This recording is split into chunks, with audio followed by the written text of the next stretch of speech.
Apparently, the F1 are becoming a little bit concerned that the Max Verstappen dominance is going to put new F1 fans off the sport. Now, I don't think that's necessarily going to happen because let's face it, there's always been a dominant team within F1, or at least for as long as I've been watching it, which is a long time. There's always been one team that's been more dominant than others. And yes, you could say that Red Bull are perhaps more dominant than anyone else in recent history, but I would say that, during the Lewis Hamilton domination as well, you wouldn't, there weren't people who would say it was boring. There are people who perhaps got a bit fed up with Mercedes winning all the time, but wouldn't necessarily say it was a boring thing.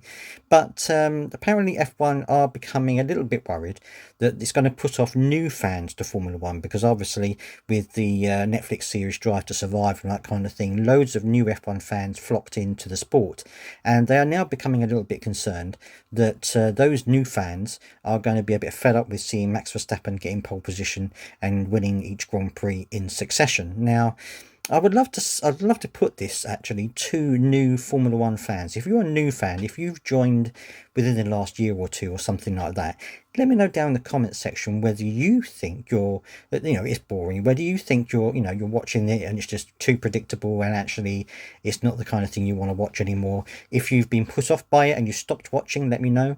But similarly, if you're a new fan and actually you love F1 and you love everything about it and it's not put you off entirely, then do let me know that as well, because it'd be really interesting to have a mixed point of view.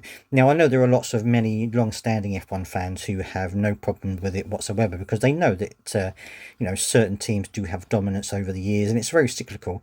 You've had Mercedes domineering, you've had Williams domineering, you've had Ferrari being dominant, and it tends to go in cycles. Mercedes have just ended their cycle. It's now Red Bull's cycle all over again. So, for long-standing F1 fans, this is just par for the course.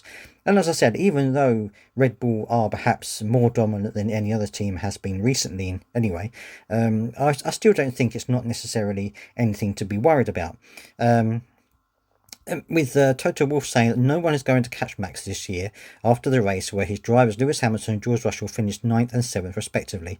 Even by the standards of Verstappen's recent dominance, during which he has centred to the last 2 or 3 consecutive titles since regulation changes in 2022, this is an almost undeniably accurate conclusion. The Dutchman won with controlled dominance from pole to flag on Sunday in Japan, delivering definitive notice that his 4th championship is already in his hands. And I would say that's absolutely true. I think that it is Red Bull and Verstappen's championship to lose. I think that if things stay in the status quo, they are going to romp to another championship, and and drivers constructors championship at the same time. But I don't necessarily think that's a bad thing. I think it's just one of those things that's going to happen, and Red Bull will have their time, and then somebody else will take after over that. But do let me know down in the comment section what you think, and don't forget to subscribe for more Formula One news.